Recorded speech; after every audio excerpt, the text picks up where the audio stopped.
Hey everybody, our problem tonight is a fairly common challenge problem in a college algebra class. Now, in a college algebra class, this type of problem rarely involves this pi product notation, but notice that we have the product of 25 log expressions here. So I'll just write logs. Now, where did the 25 come from? Well, we start at I equals 2023 and descend to 1999. And that's 25 values. So let's take a look at what that expression would look like. Now notice these 25 logs, the product of these 25 logs appear as the exponent of 2023, the product of 25 logs. So let's go on down and be a little more explicit about this. Now, for I equals 2023, we get this first logarithm, but we can rewrite this as a ratio based on the change of base formula for a logarithm. So we can rewrite this using the natural log function is the natural log of 2022. You can write that as a quotient. That's the change of base formula. And that would be over the natural log of 2023. And yeah, you could use common log if you want. I'm just using natural log since it's 2 letters versus 3 letters. So again, this is for the case I equals 2023 applied to this summand, or not summand, but product term. Okay. Now in a similar fashion, here we would get the log of the natural log of 2021. Okay, divided by the natural log of 2022.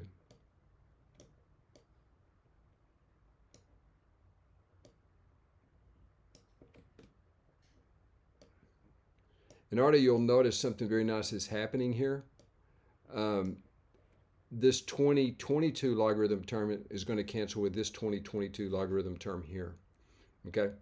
Now what about the next term? Again, using the change of base formula, this would be the natural log of 2020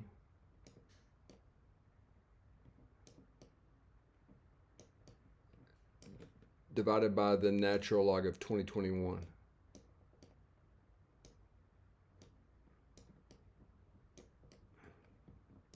Again, you see what's happening here that gives us some kind of hope is that this log 2022 is going to cancel here. And now we see log 2021 is going to cancel diagonally here. All right. Now the very last term, I'll go ahead and write down the customary ellipse here. The very last term will be the natural log of 1998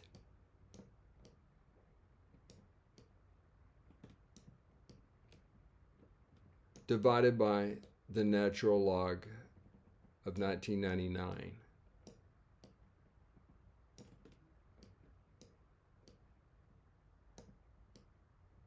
Okay. Now again, I only wrote down 4. There's 25 of these, but we got to stop somewhere in terms of just the space here.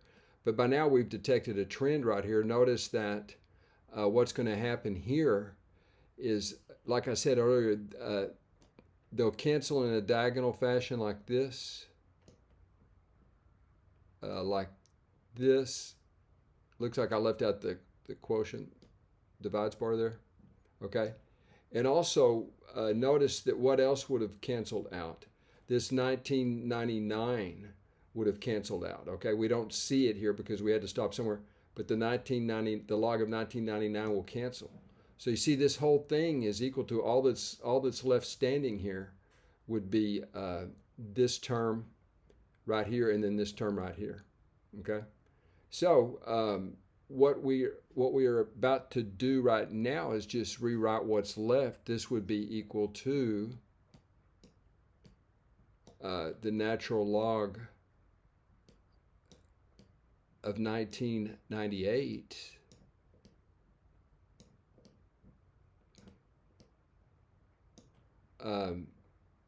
over the natural log of 2023.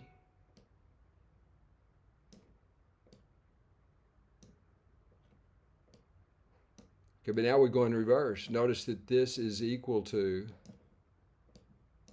we can rewrite it as in this form right here. So this would be log base 2023.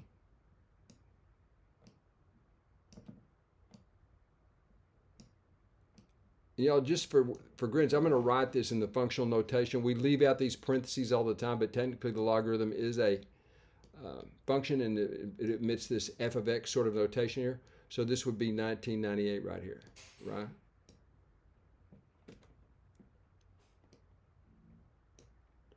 Now that's what that big exponent is equal to.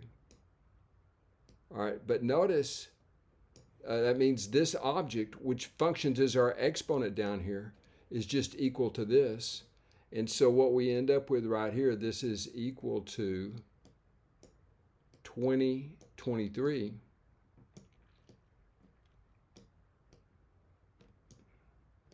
raised to the log of the same base. All right, so we have log of 2023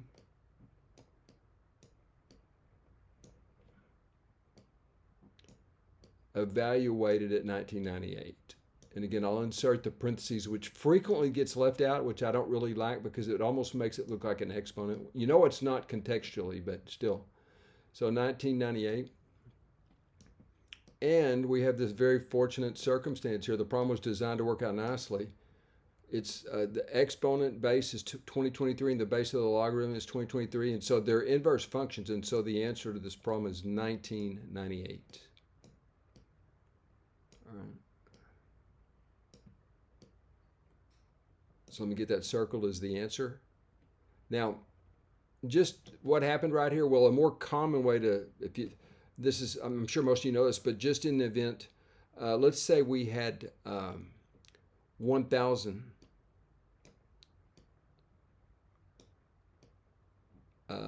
raised to the log base, let's say log base 10, we'll do log base 10. Or excuse me, log base, that should be 10, I suppose. Okay, let me erase that. Okay, we'll just do base 10. So we'll do 10 raised to log base 10.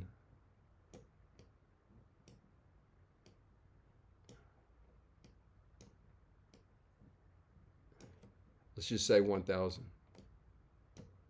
Okay. So you see, this base and this logarithm cancel out to give you 3, but I'm sorry, to give you 1,000. But notice, computationally, this is easier to see than this other one because log base 10 of 1,000 is 3, so this is just the same as 10 cubed, right? Equals to that. All right, so, you know, you can't tell what it is right here other than it'd be a number less than 1, all right? I mean, the value of the logarithm would be a number less than 1, but anyway, the fact that the value of this logarithm would be a number less than 1 since the input argument is less than the base, but that's not really particularly important. What's important is that these two functions are inverses. But in any event, this is the solution to the problem. I hope you enjoyed.